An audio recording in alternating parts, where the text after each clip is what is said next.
अखंडमंडलाकारं व्याप्तं येन चराचरं तत्पदं दर्शितं येन तस्मै श्रीगुरुवे नमः। अज्ञानान्धस्य लोकस्य ज्ञानाञ्जनशलाकया चक्षुरुन्मीलितं येन तस्मै श्रीगुरुवे नमः। अध्यात्म विश्वविज्ञान यूट्यूब चैनल पर उपस्थित सभी अध्यात्म प्रेमी जनों का हार्दिक स्वागत समादर करते हैं। मित्रों, श्रीमद् भगवत गीता में भगवान श्री कृष्ण जी अर्जुन से कहते हैं, अर्जुन, 4 प्रकार के भक्त होते हैं। भक्तों के 4 प्रकार होते हैं, आर्त, अर्थार्थी, जिज्ञासु और ज्ञानी। चारों भक्त ही होते हैं, मुझे ही तलाश करते हैं, लेकिन उनकी तलाश करने का जो मार्ग है ना, वो विभिन्न प्रकार का है। मुझे केवल ज्ञानी ही पा सकता है, इसलिए कि ज्ञान जो लिया जाता है वो कैसे होता है, वो तटस्थ होता है। तटस्थ होता है। ज्ञान को कोई आवश्यकता नहीं है किसी की लांगुल चालन करने की, किसी की चापलूसी करने की। सत्य को आवश्यकता नहीं है, इसीलिए सत्य कठोर और त्रिकालाबाधित सार्वभौम होते हैं। उसी तरह का ये सत्य है कि 4 प्रकार के भक्त होते हैं, आर्त, अर्थार्थी, जिज्ञासु और ज्ञानी। आर्त उसे कहते हैं जो सदैव रोते ही रहते हैं, ये नहीं मिला, वो नहीं मिला, ऐसा नहीं हुआ, वैसा नहीं हुआ, ऐसा होना था, वैसा हो गया, इस प्रकार। अर्थार्थी होते हैं वे केवल लाभ के लिए ही भक्ति करते हैं। कामना प्रधान जीव जो होते हैं वो अपने इच्छा पूर्ति के लिए ही ईश्वर का भजन, पूजन, उपासना, तीर्थ, व्रत, यज्ञ आदि करते हैं। फिर तीसरी श्रेणी के होते हैं जिज्ञासु, जो यानी जिन्हें प्रबल जिज्ञासा होती है, वो भी सत्य को ही खोजते हैं। लेकिन वो सत्य कैसा है? जिज्ञासावश है, मिला ठीक, नहीं मिला ठीक, एक कुतूहल होता है उसमें। और चौथा होता है ज्ञानी।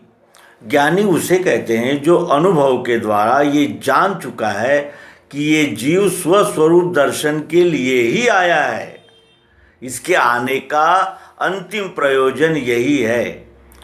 लेकिन ये जीव भाव में व्यक्त होने से, देहाधारण करने से आहार, निद्रा, भय और मैथुन में फंस गया। और ये आहार, निद्रा, भय, मैथुन में फंस जाने से, यानी इसे ही अपने जीवन का परम साध्य मान लेने से वो अंतिम से सत्य सिद्धांत से चूक गया। लेकिन जो इस झंझावातों में भी यानी अपनी जिज्ञासा को, अपने पिपासा को जागृत रख पाते हैं और जिन्हें वो मिल जाता है अमृत सत्य का, जिन्हें दर्शन प्रसन्न हो जाता है, वे ज्ञानी। ये 4 प्रकार के भक्त भक्ति करते हैं। सर्वश्रेष्ठ भक्ति ज्ञानी की कही जाती है। क्यों? क्योंकि उसे ही अनन्य भक्ति की प्राप्ति होती है। भक्ति क्या है? अनन्य भक्ति क्या है? भक्ति है हम किसी की सेवा करें।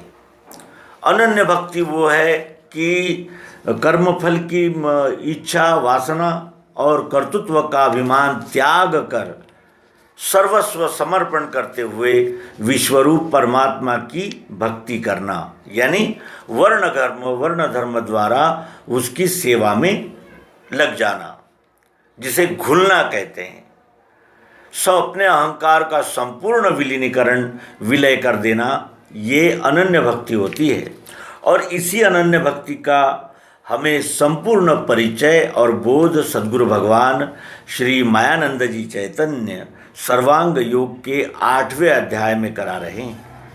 वे कहते हैं कि पश्चात बीज भक्ति का अनन्य बढ़ने लगे, अकर्म रूप से दिखे विश्व में वो सदैव ही। ये पराभक्ति है श्रेष्ठ, मुक्तों का निज धाम है, संपूर्ण वृत्तियों का है ये कही लय स्थान ये। इसी में स्थित होने से रस एक अकंप वो, हुआ मदरूप ही जानो, जन्म मृत्यु से नहीं। सर्वांग योग ये स्थाई, बीज है दिव्य चक्षु का। इसे जो पाठ में लेवे, चित्त से निज कर्म में। यदृच्छा से योग क्षेम होवेगा उसका सदा। अंत में पद सो पावे, वेदों में श्रेष्ठ जो कहा। अध्याय 8 में श्लोक 9 और 50 है। 8 80 1800 अक्षरों में रचाई से। मायानंद ने अपना निज रूप लखा दिया। ये जहाँ स्थिर हो जावे वही सद्गुरु स्थान है। अस्थि रूप सतनाम है, जहाँ तहाँ लख में आए।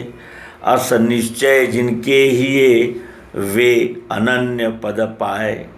अनन्य भक्ति योग नामक सर्वांग योग के 8वें अध्याय का निरूपण हम प्रस्तुत कर रहे हैं।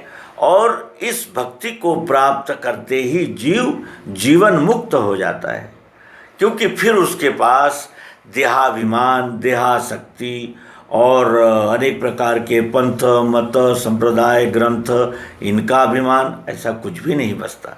तो आइए हम सभी प्रवेश करें उस महायात्रा में, जहाँ अनन्य भक्ति योग की प्राप्ति करके इस विश्वरूप से अपने आप को अलग मान रहे हुए जीव का संपूर्ण समर्पण जीवन उत्सव में हम सभी पाठकों को पश्चात बीज भक्ति का अनन्य बढ़ने लगे।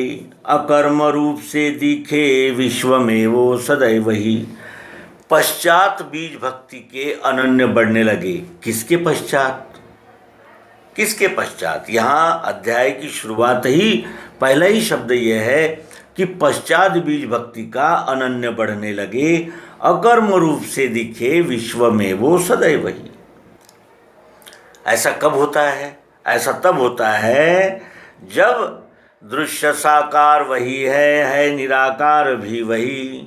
दोनों का धाम भी है वो, उसको सर्व है कहा। एक ही वस्तु में जानो, कल्पित भाव तीन ये। निज रूप लखाने को वेदों में कल्पना किए। बुद्धि में स्थित होवे ये, मैं ही संपूर्ण विश्व हूँ। अकंप धारणा बैठे गया द्वैत समाधि सो। समाधि की अवस्था ये अखंड रहने लगे। अनन्यता मिली उसको, वेदों का सार भी मिला। इसके पश्चात अनन्यता मिली उसको।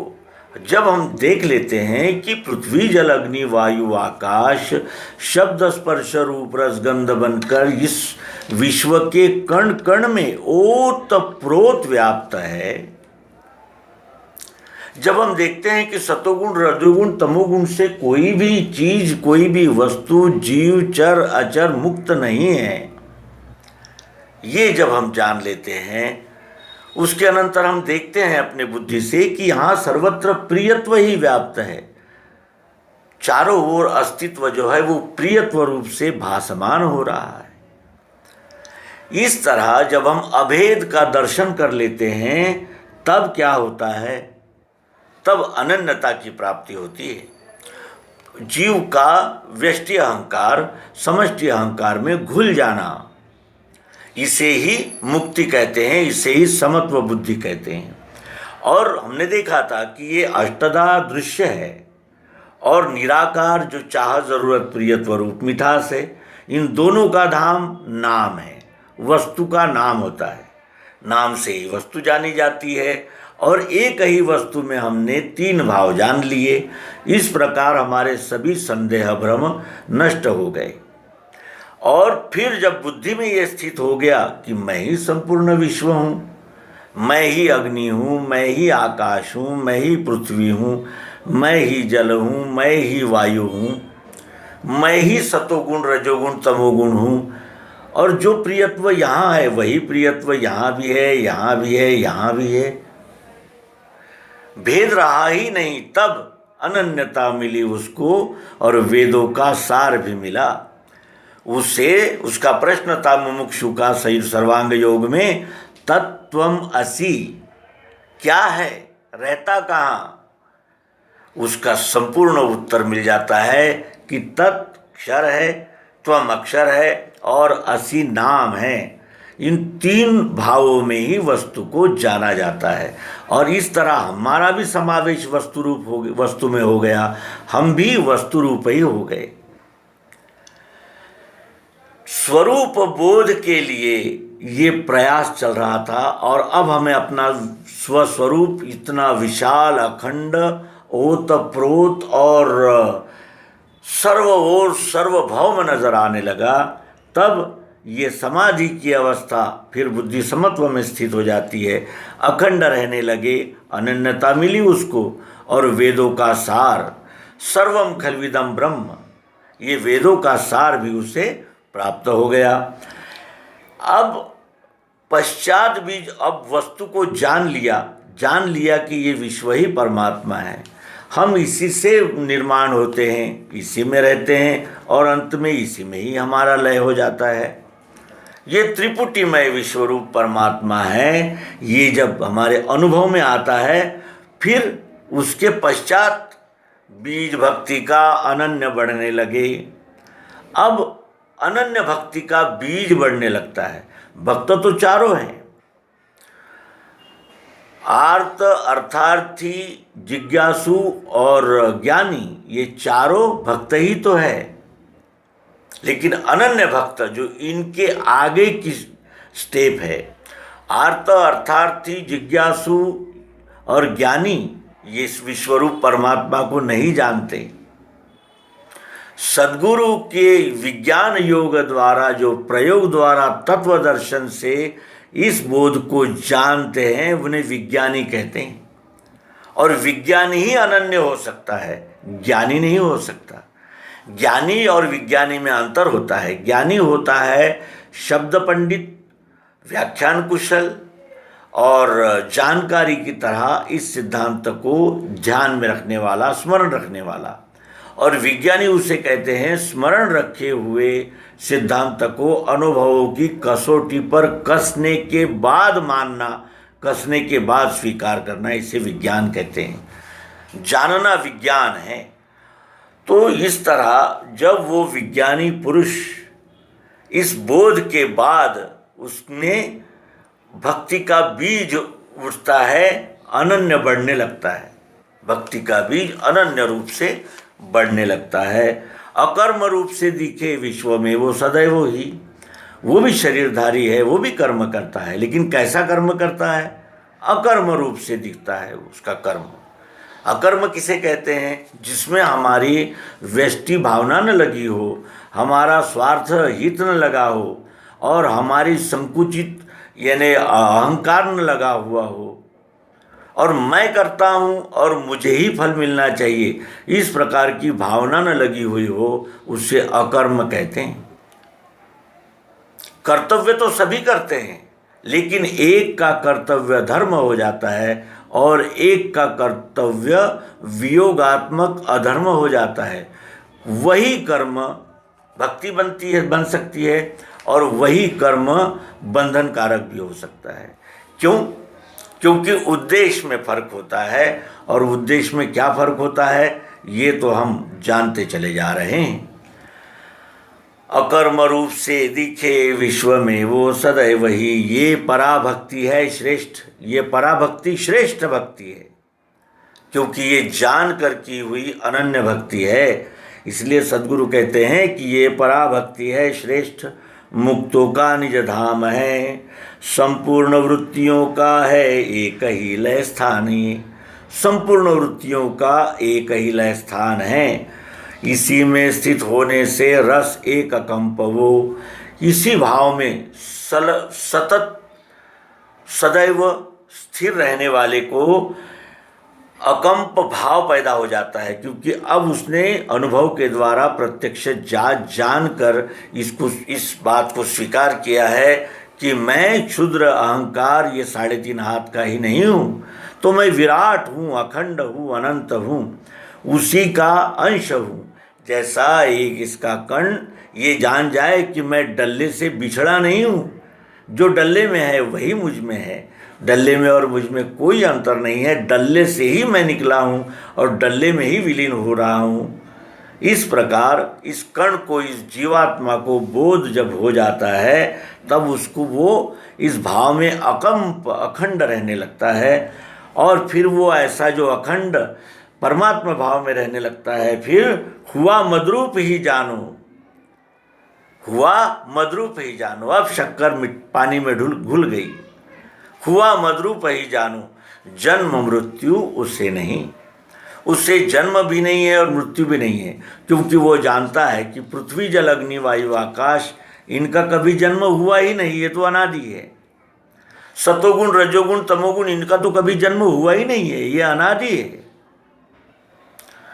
प्रियत्व चाहत जरूरत ये तो अनादिकाल से चला आ रहा है, वही तो इसका निर्गुण स्वरूप है।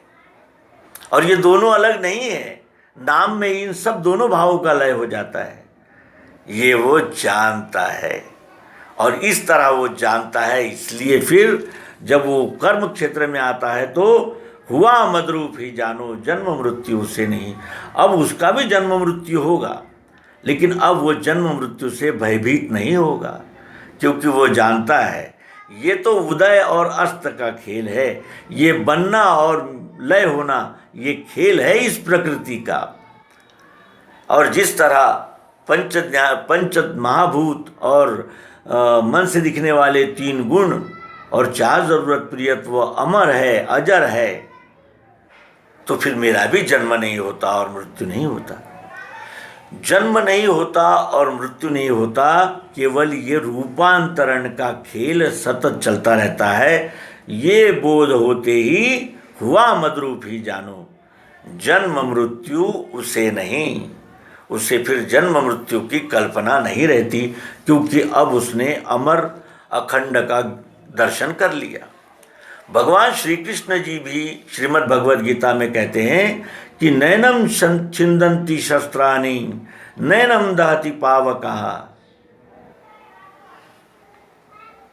ये है वो विश्वरूप परमात्मा, और इसकी अनन्य भक्ति में लगा हुआ जो सेवक होता है, जो भक्त होता है, वो विश्वरूप ही हो जाता है, मद्रूप ही हो जाता है वो। और इस तरह मेरा स्वरूप मुझे जानकर मैं ही हो जाता है। ये बोध हमें सर्वांग योग के इस सिद्धांत से मिलता है। अब सर्वांग योग की रचना प्रक्रिया क्या है, उसका फल क्या है, उसके पीछे इसके रचयिता सद्गुरु भगवान श्री मायानंद जी चैतन्य, इनकी क्या भूमिका है, इसके विषय में हम आगामी अंक में चर्चा करेंगे। आप सबका पुनः हार्दिक धन्यवाद व्यक्त करते हैं और यही प्रेम रहे स्थायी, कृपा दृष्टि वही मिले। धन्यवाद। दंडवत नर्मदे।